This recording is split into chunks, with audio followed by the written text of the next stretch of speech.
تو تم کیسے نماز پڑھتے ہو، اپنی پیشانی کو خراب کر رہے ہو، چہرہ خراب کر رہے ہو، کیوں ایسے سجدے کرتے ہو؟ یعنی مجھے کافی ڈانٹا انہوں نے.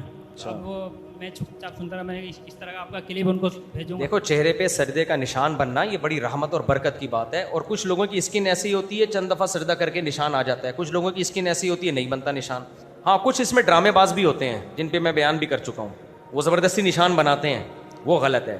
لیکن اگر سجدہ کرنے سے کسی کے چہرے پہ ماتھے پہ نشان آ گیا تو یہ تو فضیلت کی چیز ہے. حدیث میں آتا ہے کہ جو اعضاء نماز میں زمین سے لگتے ہیں نا، حدیث کا مفہوم ہے قیامت کے دن ان سے نور نکلے گا، ان سے نور نکلے گا، کیونکہ یہ اللہ کے سجدے کی وجہ سے ایسا ہوا ہے. تو خود سے نشان نہ بنایا جائے، ڈرامے نہ کیے جائیں، لیکن اگر اللہ کی طرف سے نشان آ گیا ہے تو یہ مومن کے چہرے کا نور ہے، اس کو ختم کرنے کی کوشش نہ کریں. السلام علیکم مفتی صاحب. ایک سیکنڈ جی پوچھیں آپ. مفتی صاحب قربانی کے حوالے سے سوال کرنا تھا. جیسا کہ ابھی میں نے کلپ دیکھا تھا، شاید آپ نے بھی دیکھا ہو، بہت وائرل ہوا تھا کلپ، کہ قربانی کا جانور آیا تھا اور وہ جب اس کو ان لوڈنگ کر رہے تھے تو قربانی کا جانور چھل کے ایک دم، وہ شیزور تھا، اس پہ سے جب ماری اس نے دونوں ٹانگیں اس کی پھنس گئیں اور جا کے زمین میں گرا ہے، اس کا ایک سنگ ٹوٹا ہے اور وہ آن دا اسپاٹ ایکسپائر ہو گیا. تو کہنے کا مطلب یہ ہے کہ اب جو بندہ لے کر آیا جانور، کیا اس کی قربانی ہو گئی؟ کیونکہ ابھی اس نے ذبح بھی نہیں کرا. اگر وہ غریب تھا تو پھر قربانی کی ضرورت نہیں ہے، بس انشاءاللہ اللہ اس کو ثواب دے دیں گے. امیر تھا تو اس کو دوبارہ قربانی کرنی پڑے گی. اچھا ایک اور سوال تھا کہ میرا ایک دوست ہے کہ اس نے ایک لڑکی کے لیے رشتہ بھیجا تھا تو اس کی وہاں سے نہ ہو گئی تھی. تو نیک آدمی تھا، لڑکی کے لیے رشتہ بھیجا ماشاء لڑکی کے لیے بھیجا تھا، لیکن ادھر سے اس کے گھر والوں نے نہ کر دی تھی. لیکن وہ لڑکا تعویذ وغیرہ کے چکر میں پڑ گیا کہ یار یہ تعویذ وغیرہ میں اس طریقے سے کروں گا تو باندھ کے اور یہ کرنا ہے، اپنے گھر والوں کو بھیجوں گا تو ہو جائے گا. تو کیا یہ طریقہ کار صحیح ہے کہ غلط ہے؟ غلط ہے، 100% غلط. زندگی بھر تعویذوں میں پڑا رہے گا. کام اللہ نے کرنا ہے، اگر ہو گیا تو ہو گیا، نہیں ہوا تو نہیں ہوا. اگر ہو گیا تو یہ سمجھے گا تعویذ نے کرایا ہے. ابھی میں اپنا واقعہ بتاؤں آپ کو. میں اپنے واقعات اس لیے بعض دفعہ سنا دیتا ہوں موٹیویشن کے لیے. میں بھی ایکسرسائز کر رہا تھا. پہلی بات تو میں ایکسرسائز کی ویڈیوز نہیں بناتا، لوگ بنا کے ڈال دیتے ہیں، بہت بری حرکت ہے. مجھے نہیں پسند شو مارنا، اور میں کون سا کوئی پروفیشنل جم ٹرینر ہوں، آڑھی ترچھی کر رہا ہوتا ہوں میں، اسی کو لوگ ڈال دیتے ہیں. ایک ابھی ڈپس کی آئی ہے، غلط طریقے سے میں پش اپ کر رہا ہوں، غلط طریقے سے، مجھے خود پتہ بھی ہے، لیکن ویڈیو بنا کے ڈال دی کسی نے اور کہا ہمارے موٹیویشنلسٹ ماشاء اللہ مفتی صاحب اور کتنی اچھی. چھچور پنا ہے یار، آپ ورزش کر رہے ہو کر لو، دنیا کو کیوں دکھا رہے ہو؟ لیکن لوگ ڈال دیتے ہیں. ابھی ہوا یہ کہ تقریباً 1 مہینہ پہلے یوگا کرتے ہوئے میری کمر کڑاکا آیا، ٹائٹ والا. کیا آ گیا؟ کڑاکا. جاگنگ کی میں نے، بھاگا دوڑا، پش اپ سب کیے. یوگا میں نا مڑ جاتے ہیں نا، تو ضرورت سے زیادہ مڑ گیا میں. اور پھر اس کے اگینسٹ میں نے فوراً کی جو میری غلطی تھی، نہیں کرنی چاہیے ایسے، اس کے خلاف ہے یہ. کمر میں آیا ہے کڑاکا. جب کڑاکا آیا تو اتنا خطرناک زندگی میں نہیں آیا. 3 ہفتے تو میں اٹھ ہی نہیں پا رہا تھا. پچھلے ہفتے بھی میں نے پتا ہے نا بیٹھ کے جمعے کی نماز پڑھی تھی. اتنا خطرناک کڑاکا آیا میرے، چلنا پھر رہا ہوں. میں مایوس ہو گیا کہ میں سیدھا نہیں ہو سکتا شاید کبھی بھی. خیر میں نے علاج کرایا. جو مل رہا ہے مجھ سے کہہ رہا ہے مفتی صاحب ایسے موقع پہ جو بچہ الٹا پیدا ہوا وہ نا اس سے ٹانگ رکھوا لو کمر پہ. نمازی بھی، دیندار بھی. ایک صاحب تو آ گئے کہ وہ الٹے پیدا ہوئے تھے، کہہ رہے ہیں یہ پاؤں رکھیں گے دیکھنا صحیح ہو جائے گا، یہ ٹوٹکے ہیں. میں نہیں کروں گا بھائی، مر جاؤں گا، میں نہیں کروں گا. ہمارے رفیع بھائی ماشاءاللہ اتنے لمبے سوال پوچھتے ہیں. کسی نے نیچے کمنٹس میں لکھا ہوا تھا، کسی اور کو بھی اسکرین شاٹ لے کے ہم نے رفیع بھائی کو بھیج دیا. آج نہیں آئے اسی وجہ سے. میں نے کہا رفیع بھائی دوسروں کا بھی ٹائم ہوتا ہے، آپ بہت لمبا کھینچ لیتے ہو سوال کو. خیر محبت والے آدمی ہیں لیکن یہ سوال بہت کھینچ لیتے ہیں، دوسروں کا ٹائم ختم ہو جاتا ہے. رفیع بھائی نے مجھے کہا مفتی صاحب آپ کیوں ڈاکٹر سے دوا لے رہے ہو، انجیکشن لگوا رہے ہو، کیا مسئلہ ہے؟ وہ فلانا محلے میں ایک ہے الٹا پیدا ہوا تھا، بس ایک پاؤں رکھے گا صحیح ہو جاؤ گے آپ. بار بار میرے پاس کالز آ رہی ہیں، میسج آ رہے ہیں. اور بھی اس دن میں دفتر میں بیٹھا ہوں، ہمارے محلے میں ایک صاحب الٹے پیدا ہوئے تھے، وہ آ گئے، تبلیغ والے لے کر آئے. کمال کی بات، جو کہتے ہیں اللہ سے ہوتا ہے اللہ کے غیر سے نہیں ہوتا، وہ تبلیغ والے لائے اس کو. وہ خود بھی تبلیغ میں ہے. میں نے کہ ایک تو کم وقت پیدا الٹا ہوا، اس سے کام بھی الٹے کر رہا ہے، تو شرم سے ڈوب کے مر جانا چاہیے کہ تم الٹے کیوں پیدا ہوئے. تو وہ آئے ہیں کہ جی میں پاؤں رکھوں گا ٹھیک ہو جاؤ گے. اچھا میں تو بیٹھا نہیں جا رہا تھا، اتنی شدید تکلیف میری زندگی میں نہیں کبھی ایسے ہوا. لیکن وہ جب میں مڑا ہوں نا کچھ زیادہ ہی مڑ گیا. اور پھر مڑنا کے بھی مسئلہ نہیں ہے، اس کے اگینسٹ جو ایکسرسائز ہوتی ہے نا وہ 1 منٹ کا وقفہ ہونا ضروری ہے.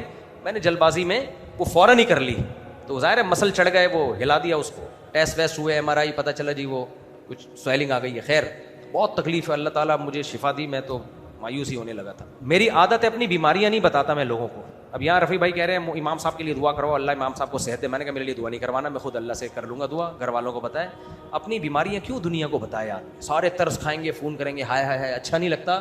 آپ کے اندر کوئی مسئلہ آ گیا اللہ سے کرو، بس اپنے گھر والوں کے ساتھ شیئر کرو، باقی نہیں.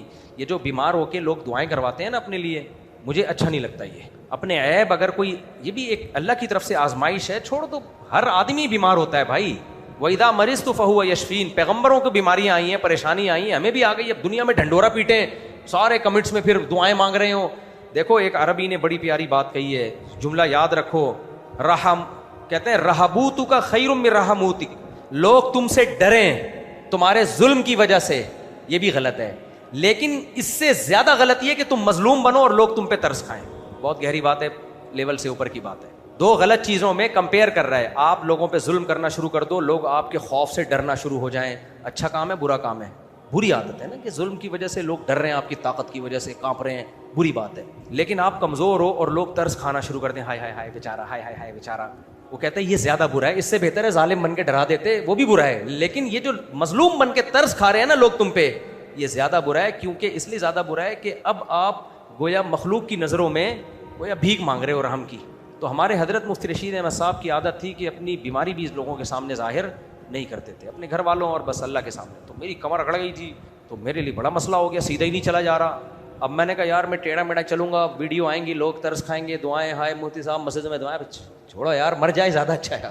اللہ ویسے تو بچائے, ایسا نہ ہو فرشتہ سن کے بولے چلو میں نے دعا قبول کر لی. خیر, تو اب تو میں ٹھیک ہو گیا, تو اب آپ کے سامنے بتا رہا ہوں اس کا, ورنہ میں نے بتایا بھی نہیں کسی کو یہاں پہ, دعا بھی نہیں. ہم دعاؤں کے محتاج ہیں, لیکن کیوں دنیا کو ڈنڈورا پیٹیں کہ یہ ہو گیا تو فلانا ہو گیا تو ڈمکانا ہو گیا. سب کے ساتھ سب کچھ ہوتا ہے بھائی.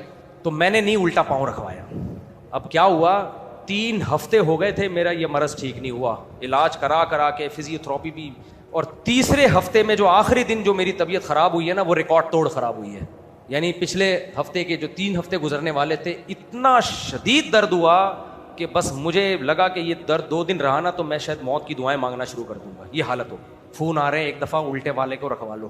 ایسے موقع پہ آدمی کہتا ہے یار کیا جا رہا ہے, کیا جا رہا ہے, ساری دنیا کہہ رہی ہے الٹا پیدا ہوا ہوا آدمی پاؤں رکھے گا اور ٹھیک ہو جاؤ گے, تو ٹرائی کرنے میں کیا جا رہا ہے. میں نے کہا نہیں, میں نے کہا اگر میں ٹھیک ہو گیا نا, یہ لوگ ان کا غلط چیز پہ ایمان مضبوط ہو جائے گا اور یہ کہیں گے دیکھو مفتی طارق مسعود صاحب کی کمر ٹیڑھی ہو گئی تھی, الٹے پاؤں والے نے رکھا ہے, الٹے پیدا ہوئے نے رکھا, ٹھیک ہو گئی. جو آخری دن مجھے تکلیف ہوئی ہے وہ میں جانتا ہوں اور اللہ جانتا ہے. نہ لیٹا جا رہا ہے, نہ کروٹ لی جا رہی ہے, ہلا بھی نہیں جا رہا, اور بجائے بیماری کم ہونے کے, میں نے ڈاکٹر جو میرے علاج کر رہے ہیں, میں نے کہا ڈاکٹر صاحب 3 ہفتوں میں وہ پوزیشن نہیں ہوئی ہے جو آج ہوئی ہے.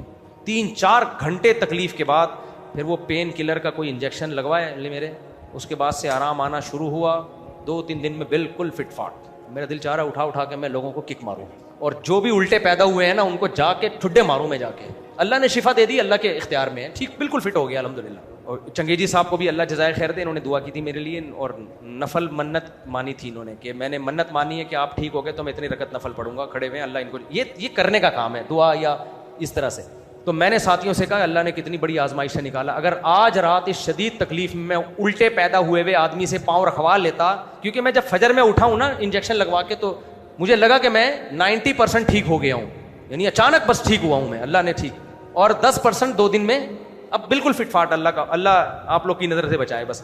میں نے کہا یار اس رات جو اتنی آزمائش میں تھا کہ 3 ہفتے علاج کر کے بھی فائدہ نہیں ہوا, تو ایسے موقع پہ آدمی کو وسوسہ آ جاتا ہے کہ الٹا پیدا ہوا ہوا بلا لو, اور وہ پاؤں رکھ دیتا اور میں صبح فٹ فاٹ اٹھتا, تو میرے ذہن میں وسوسہ آ جاتا ہے کہ یہ ٹوٹکا صحیح ہے. اس لیے میرے بھائی ایسا ہی ہوتا ہے, ہوتا یہ ہے کہ اللہ نے آپ کو ٹھیک کرنے کا فیصلہ کر لیا ہوتا ہے کہ چلو بھائی 3 ہفتے 4 ہفتے بہت ہیں, بس یہ مزید کمر ٹیڑھی رہی تو بندے کا انا للہ ہو جائے گا, ٹھیک ہے نا, مر جائے گا یہ.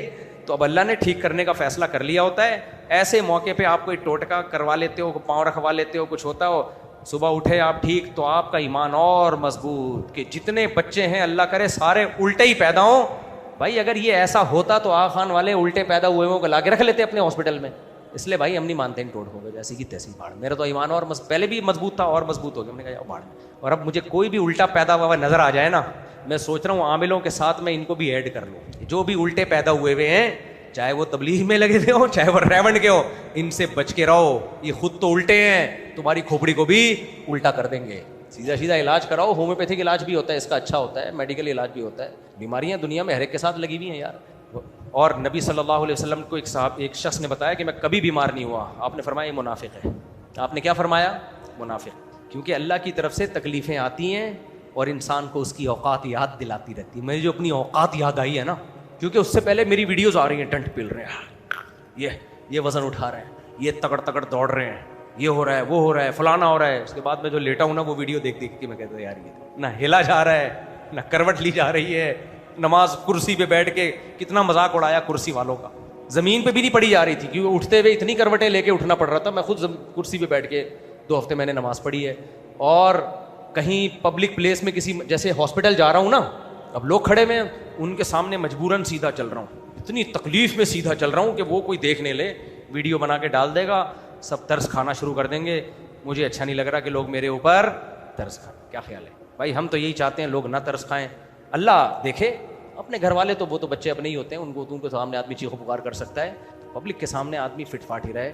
اور الٹے پیدا ہوئے وہ کی ایسی کی تیسی. تو سب کے ساتھ سب کچھ ہوتا ہے, بیماریاں بھی آتی ہیں, شفا بھی آتی ہے. اللہ پر ایمان اور مضبوط ہو جاتا ہے. اللہ نہ نکالتا اس ٹینشن سے تو کتنی بڑی مصیبت تھی یار. تو اپنی اوقات یاد دلانے کے لیے نا اللہ بتاتے رہتے ہیں, تم بیٹا 4 بھی کر لو, دوڑو بھی, 2 سیکنڈ لگتے ہیں, تھوڑا سا اسکرو میں نے کمر کا دائیں بائیں کر دیا نا, گیا, چیخیں نکل جاتی ہیں انسان کی. وعلیکم السلام. آپ تو الٹے پیدا تو نہیں ہوئے تھے, بس پھر صحیح ہے, آپ کو بھی میری طرف سے عید مبارک. 2 بچے ہیں, سیدھے پیدا ہوئے ہیں الٹے پیدا ہوئے ہیں؟ سیدھے پیدا ہوئے, پھر ٹھیک ہے. اب بتائیں حقوق پورے نہیں ہوتے؟ نہیں, چلے کے لیے ضرور جائیں لیکن بچوں کا خیال کر کے جائیں نا, بچوں کو چھوڑ کے نہیں جائیں. بچوں کا خیال کریں مطلب بیگم کو پیسے ویسے دے کے جائیں کہ ان 2 بچوں کو پیمپر شیمپر یہ وہ, پھر تو جا سکتے ہیں. الٹا بچہ پیدا ہو تو بتانا مجھے. زندہ آباد, ماشاء اللہ. 3 شادیاں ہیں بھائی کی, 2 فوت ہو چکی ہیں, ابھی نہیں ہیں. ایسی شادی کو نہیں, میں نہیں مانتا. ابھی پچھلے ہفتے ایک صاحب ملے, میں نے 8 شادیاں کی ہیں. میں نے کہا ہیں کتنی؟ کہہ رہے ایک بھی نہیں ہے. کہہ رہے ایک تھی وہ مر گئی, دوسری کی اس کو طلاق ہو گئی, تیسری کی وہ مر گئی, چوتھی کی اس کو طلاق ہو گئی, 5ویں کی اس کو طلاق ہو گئی, 6ٹھی کی اس کو طلاق. ابھی ملے تھے. میں نے کہا یہ کون سی شادی ہے, ایسے تو 18 کر لو. تو یہ والی واپس شاباشی ساری واپس وہ حاضر سروس ہوں بعد میں. بس یار بس بہت ہو گیا میرا خیال ہے. تو بس یار ان کو ایک سوال پوچھنے دیں, کافی دیر سے مائک پکڑ کے کھڑے ہوئے ہیں. چل رہا ہے. اگر میری نماز نکل جائے قربانی جائز ہو؟ ہاں قربانی, اگر شہر میں عید کی نماز ہو گئی ہے تو بھی قربانی جائز ہے. بے شک آپ کی نماز نکل بھی گئی ہو, گناہ ملے گا آپ کو, لیکن قربانی ہو جائے گی. میری بہن فرمائے ایک عید بعد ہو رہا ہے, یو کے میں ہے تو عید ایک دن بعد ہوگی, تو پھر اس کی قربانی یہاں پر ایک دن بعد ہی ہوگی. دیکھو میں نے شاید غلط مسئلہ بیان کر دیا جلد بازی میں, اس کی کریکشن کر لیں. جس ملک میں جو بندہ قربانی کر رہا ہے, جیسے کوئی یو کے میں ہے اور قربانی پاکستان میں کر رہا ہے, تو وہاں بھی عید کا دن ہونا ضروری ہے, یہاں بھی ضروری ہے. یہ مسئلہ ایسے ہے. میں نے شاید یہ بیان کر دیا ہے کہ وہاں بھی عید کی نماز ہو چکی ہو, یہاں بھی نماز ہو چکی ہو. مسئلہ ایسے نہیں ہے, وہاں صبح صادق ہو چکی ہو اتنا بھی کافی ہے. عید کی نماز وہاں ہونا ضروری ہے جہاں جانور کٹ رہا ہے. تو اس لیے یورپ امریکہ میں کوئی شخص اگر پاکستان میں قربانی کر رہا ہے تو یہ ضروری